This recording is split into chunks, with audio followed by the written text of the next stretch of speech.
All of you, welcome back to my channel. मैं आज आप लोगों के लिए लेकर आ चुकी हूँ एक कलेक्टिव रीडिंग जिसका टॉपिक रहने वाला है कि आज पूरा दिन वह आपको लेकर क्या सोच रहे थे, उनकी फीलिंग्स क्या थी आज सारा दिन आपको लेकर।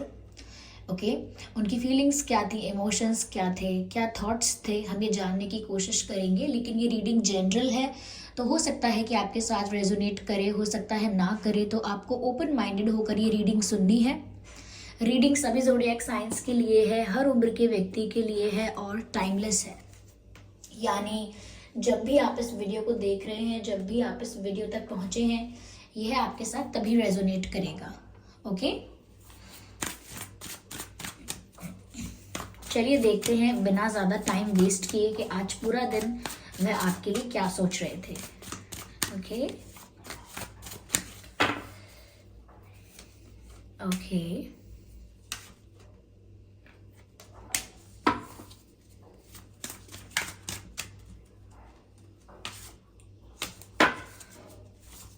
ठीक है,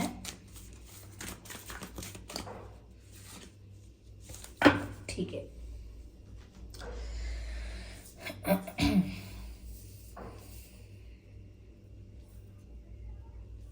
आज पूरा दिन वह आपके बारे में क्या सोच रहे थे, उनकी क्या एनर्जी थी, क्या थॉट्स थे।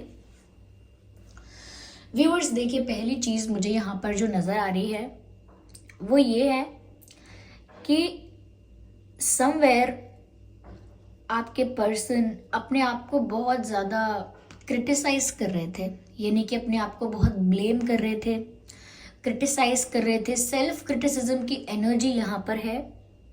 ओके, दे नो कि उन्होंने बहुत अनफेयर किया है, कुछ अनफेयर या इनजस्टिस ऐसा कुछ किया है। तो मुझे लगता है अपने आप को बहुत अनडिजर्विंग फील कर रहे थे, जैसे कि वो डिज़र्व नहीं करते कि उन्हें अच्छा मिले, वो डिज़र्व नहीं करते कि उन्हें ट्रू लव मिले, वो डिज़र्व नहीं करते कि उन्हें एक सीधा साधा या जेन्युइन इंसान मिले। तो कहीं ना कहीं वो खुद को क्रिटिसाइज कर रहे थे। Because I can C self analysis, खुद को उन्होंने जब एनालाइज किया है अपने एक्टिविटीज़ को, अपने एक्शंस को, अपने पास्ट डिसीजंस को, तो उनको रिग्रेट भी हुआ है और साथ ही साथ उनको लगा है कि जो सब उन्हें मिल रहा था और उन्होंने फॉर ग्रांटेड लिया, वो सब वह डिज़र्व नहीं करते थे।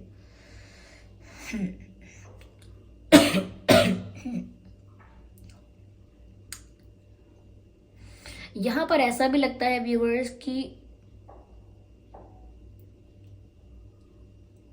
जब आप उनके लिए बहुत ज़्यादा सीरियस हुए या आपने बहुत ज़्यादा एफर्ट्स लिए और उन्होंने उन एफर्ट्स को अप्रिशिएट करना तो दूर की बात है, रिकॉग्नाइज नहीं किया, तो अब उन्हें ऐसा लग रहा है कि वो ऐसे इंसान को डिज़र्व ही नहीं करते हैं। तो मुझे लगता है कि कुछ तो रियलाइजेशन हुआ है, कुछ तो कर्मा हिट हुआ है इनको, जिस वजह से ये अब अपने आप को क्रिटिसाइज कर रहे हैं, अपने एक्शंस को क्रिटिसाइज कर रहे हैं। सारा जो इनका ईगो है वो धीरे धीरे रिड्यूस हो रहा है। यस, ये डिक्लाइनिंग वाला टाइम है यहाँ पर।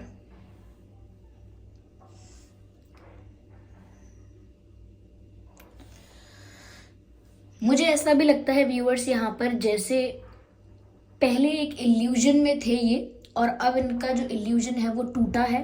इनका भ्रम जो था कि आप हमेशा ही इनको चेस करोगे या हमेशा यू विल बी देयर।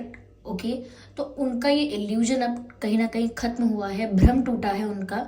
और जब उनका भ्रम टूटा है तो रियलिटी से उनका सामना हुआ है और रियलिटी ऐसी है कि वो बहुत अब अपने आप को लेकर,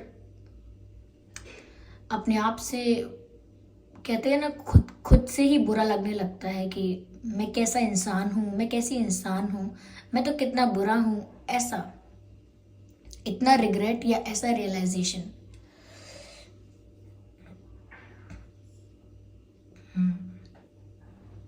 मुझे ऐसा भी लगता है व्यूअर्स कि वो उनको कर्मा सर्व किया जा रहा है। आपको चाहे नहीं पता हो, आपको नहीं दिख रहा हो, लेकिन हो सकता है उनकी लाइफ में कर्मा सर्व हो रहा है।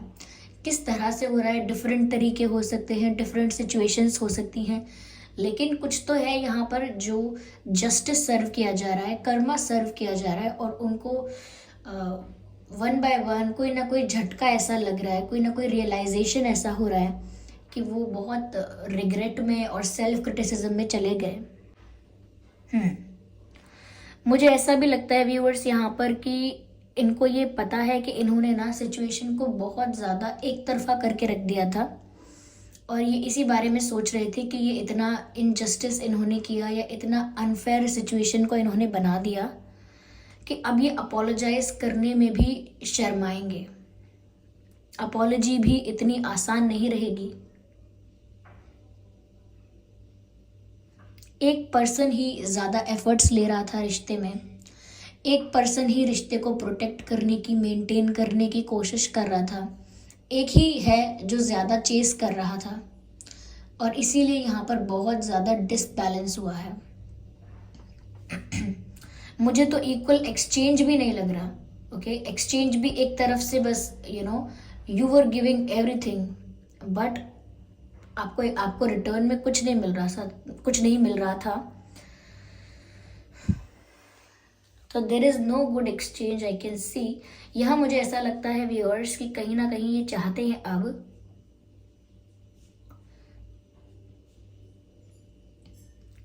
कि अब आपका जो कनेक्शन है इनके साथ, जो रिश्ता है, वो थोड़ा मतलब ए से शुरू हो जाए। लाइक वो चाहते हैं कि अब आपका कनेक्शन और एक्सपैंड करे और ग्रो करे। वो नहीं चाहते कि बस इतना हो और सब कुछ खत्म हो जाए। वो चाहते हैं कि अब उन्हें जो रियलाइजेशन हुआ है, अब वो उसके लिए कुछ करें। वो आपको खोना अब भी नहीं चाहते हैं। पता नहीं मुझे क्यों लग रहा है कि हो सकता है उन्होंने आपको फ्रेंडशिप के लिए बोला है, या ऐसा सोच रहे हैं कि चलो हम शुरू से दोस्त बन के देखते हैं, एक प्योर जेन्युइन फ्रेंडशिप को पहले मेंटेन करते हैं, एक अच्छी फ्रेंडशिप को, एक जेन्युइन फ्रेंडशिप को पहले हम निभाते हैं, और मुझे एक मौका दो। इस टाइप से मुझे लग रहा है यहाँ पर कि हो सकता है इन्होंने दोस्ती के लिए बोला हो, या नहीं बोला है तो बहुत ज़्यादा चांसेस हैं कि ये फ्रेंडशिप के लिए हाथ बढ़ाएंगे।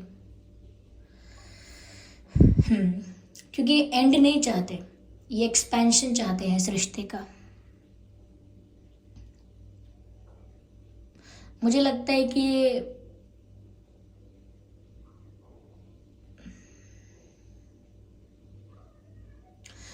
लगता है कि आपके साथ फ्यूचर के बारे में ज़रूर सोच रहे हैं, क्योंकि अब जो रियलाइजेशन हुआ है तो चेंज आया है, थिंकिंग में चेंज आया है। तो हो सकता है कि ये अब आपके बारे में, फॉर सम पीपल ऐसा हो सकता है कि ये आपको लेकर भविष्य के बारे में, फ्यूचर के बारे में सोच रहे हैं। क्योंकि मुझे ऐसा भी लग रहा है फैमिली एक्सपेंशन की बात हो रही है। जैसे कोई प्रेग्नेंट है या कोई प्रेग्नेंट होने वाला है, या वो चाहते हैं कि आपके साथ शादी करें और कोई बच्चा हो आगे, they want to have a child with you. तो मुझे ऐसा लगता है कि ये आगे का भी सोच रहे हैं। यस और मुझे यहाँ पर येलो फ्लावर्स दिख रहे हैं, which shows the friendship, which symbolises the friendship.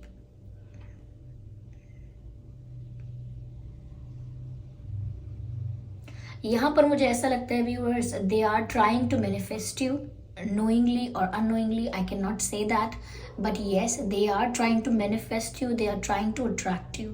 वो लॉ ऑफ अट्रैक्शन फॉलो करें, कुछ भी विजुअलाइजेशन टेक्निक करें, या फिर ये सब अनइंटेंशनली, अननोइंगली करें, लेकिन वो आपको अपनी तरफ अट्रैक्ट कर रहे हैं, मैनिफेस्ट कर रहे हैं। आई कैन सी दैट।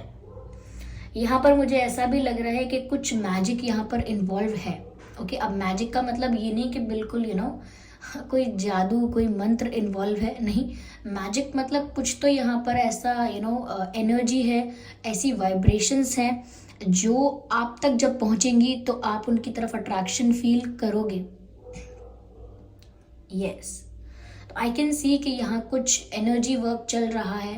अगर वो आपको लेकर ऐसी थिंकिंग, ऐसा विजुअलाइजेशन करते हैं तो डेफिनेटली आप तक वो हाई वाइब्रेशनल थॉट्स पहुंचते हैं, और आप भी वैसा ही फील करते हो, वैसा ही अट्रैक्शन फील करने लगते हो।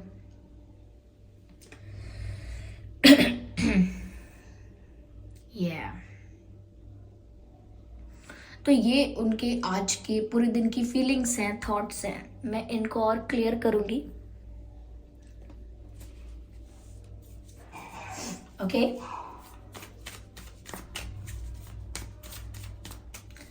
लेट्स सी कि और क्या है यहाँ पे संदेश.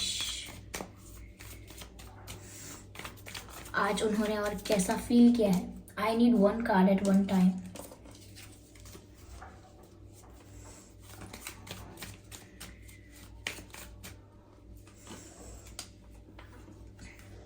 अभी आज तो कहें तो इन्होंने बहुत अकेला फील किया है. दे वर फीलिंग वेरी लोनली.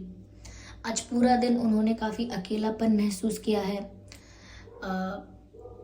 या ये भी हो सकता है कि जानबूझ के खुद को अकेला कर लिया है, क्योंकि जब मन कहीं नहीं लग रहा तो फिर ज़बरदस्ती 4 लोगों के पास बैठने से क्या फ़ायदा जब मन ही नहीं लग रहा. किसी इंटरेक्शन में, किसी कॉन्वर्जेशन में ये इंटरेस्टेड नहीं है, तो ये अपने आप को अलग करके चल रहे हैं या अपने आप को अकेला कर लिया है. They are looking alone. ऐसा लगता है कि आज भी काफ़ी अकेले रहे हैं, या फिर कितने भी लोग इनके आसपास थे पर इन्होंने अकेला फील किया है.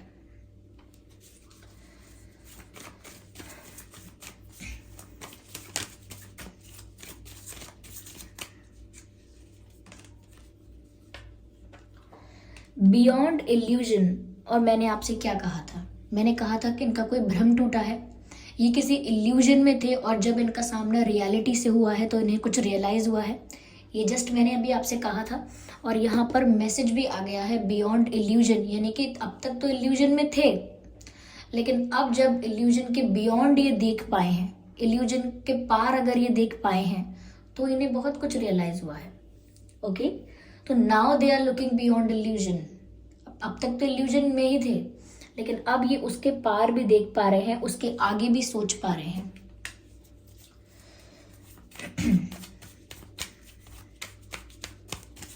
मैं आप लोगों को थैंक यू बोलना चाहूँगी कि आप लोगों ने मुझे जो कोल्ड हुआ है, ओके, जुकाम हुआ है, उसके लिए मुझे अच्छे विशेस दिए हैं और मुझे आप लोगों ने मेरे लिए प्रे किया है कमेंट्स में. I have seen it. Thank you so much viewers. और मैंने ये रीडिंग के बीच में इसीलिए बोला है, ऐसा मत सोचिएगा कि बीच में बोलने की क्या ज़रूरत थी. इसीलिए बोला है कि कभी कभी ना रीडिंग खत्म होते ही हम चले जाते हैं और मैं आपको थैंक यू कहना चाहती हूँ, वो मिस हो जाता है. तो इसीलिए thank you so much. Thank you so much. I will recover very soon. चलिए देखते हैं. ऑफ कोर्स जैसा कि मैंने कहा था कि आपको लेकर ये कुछ तो ऐसा कर रहे हैं जो कि मैनिफेस्टेशन है, क्योंकि मैंने कहा था कि यहाँ मैजिक इन्वॉल्व है. यहाँ पर व्यूअर्स ये आपको लेकर विजुअलाइजेशन कर रहे हैं, नज़र आ रहा है. फिजिकली आप इनके पास चाहे प्रेजेंट ना हो, लेकिन ये आपको इमेजिन कर रहे हैं, आपको लेकर डे ड्रीमिंग कर रहे हैं और आपको विजुअलाइज कर रहे हैं, यानी अपने पास फील कर रहे हैं. When you are not there, ये फील कर रहे हैं कि आप इनके पास ही हो. Yes.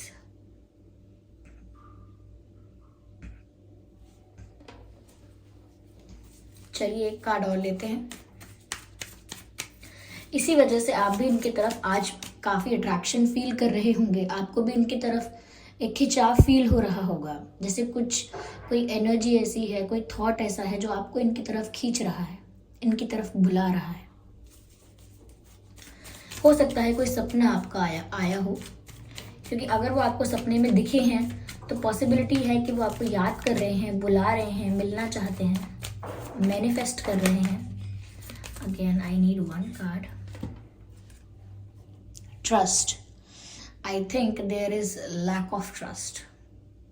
There is no trust between you guys. ऐसा लगता है कि भरोसा टूट चुका है, यह भरोसा है ही नहीं अभी तक शक है, डर है, और I don't know, but there is no trust. ऐसा लगता है व्यूअर्स कि ट्रस्ट की बहुत ज़रूरत है इस सिचुएशन में, एंड समवेयर दे नो कि आप इन्हें ट्रस्ट नहीं करते हैं. ये जानते ये भी हैं कि अब आप इन्हें ट्रस्ट करेंगे नहीं. शायद ये ऐसा भी सोच रहे हैं कि आपका भरोसा जीतेंगे कैसे, पर यहाँ विश्वास की बात है. विश्वास है नहीं, वो चाहते हैं विश्वास हो, पर इतनी आसानी से तो विश्वास हो नहीं जाएगा, किसी का भरोसा इतनी आसानी से जीत नहीं सकते हैं। तो मुझे लगता है कि शायद उन्होंने आपका भरोसा तोड़ा है और अब वो ऐसा सोच रहे हैं कि वो आपके भरोसे के लायक नहीं थे। अगेन वही सेल्फ क्रिटिसिज्म, सेल्फ एनालिसिस वही दिख रहा है। तो ये उनकी फीलिंग्स थी आज व्यूअर्स। ओके, ऐसा उन्होंने फील किया है आज। चलिए मैं देखती हूँ कि डिवाइन आपको क्या गाइड कर रहे हैं, आपके लिए क्या संदेश है।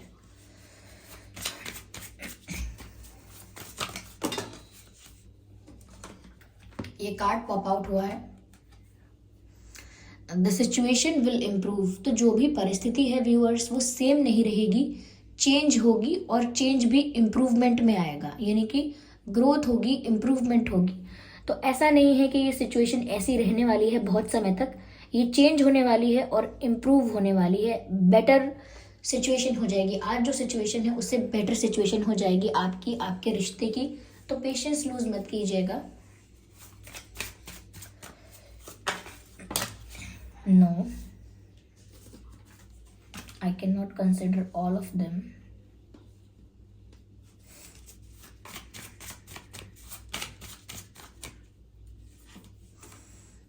कॉम्प्रोमाइज। देखिए व्यूअर्स, मुझे लगता है किसी ने यहाँ पर कॉम्प्रोमाइज किया है, या फिर यहाँ पर डिवाइन आपसे बोल रहे हैं कि आपको कॉम्प्रोमाइज करने की जरूरत नहीं है। Situation will improve, do not compromise, because adjustment is different and compromise is different. आपको कॉम्प्रोमाइज करने की ज़रूरत नहीं है। अगर आप सोच रहे थे कि करना पड़ेगा तो आप मत कीजिएगा। ओके, आप वेट कर लीजिएगा, सही वक्त का इंतज़ार कर लीजिएगा, पर कॉम्प्रोमाइज़ करने की आवश्यकता नहीं है। तो व्यूअर्स, ये उनकी फीलिंग्स और थॉट्स थे आज के दिन। आई होप ये हेल्पफुल रहा है आपके लिए रीडिंग। इस रीडिंग ने आपको थोड़ा बहुत गाइड किया है उनको आज की उनको नहीं, आपको आई होप इस रीडिंग ने आपको थोड़ा बहुत गाइड किया है कि उनकी फीलिंग्स, उनके इमोशंस क्या थे। ऑफ कोर्स ये एक जनरल रीडिंग है, कलेक्टिव रीडिंग है, तो हो सकता है कुछ परसेंट आपसे रेजोनेट किया हो, कुछ परसेंट ना रेजोनेट किया हो। तो आप मुझे कमेंट करके ज़रूर बताएं। वीडियो को लाइक ज़रूर करें, सब्सक्राइब करें हमारे चैनल को और बन जाए हमारी क्यूट सी छोटी सी फैमिली का हिस्सा। और बेल आइकन को ज़रूर प्रेस करें ताकि जब भी मैं कोई वीडियो लेकर आऊँ सबसे पहले वो आप तक पहुंचे। चलिए फिर मिलते हैं अगली रीडिंग में। तब तक के लिए bye bye family, bye bye angels. इस बात का ध्यान रखिएगा कि मैं पर्सनल रीडिंग्स नहीं देती हूँ, तो कमेंट्स में दिए हुए किसी भी डिटेल का, किसी भी कॉन्टैक्ट डिटेल का विश्वास ना करें। ओके, चलिए फिर मिलते हैं अगली रीडिंग में। Bye bye family, bye bye angels, love you all, bye bye.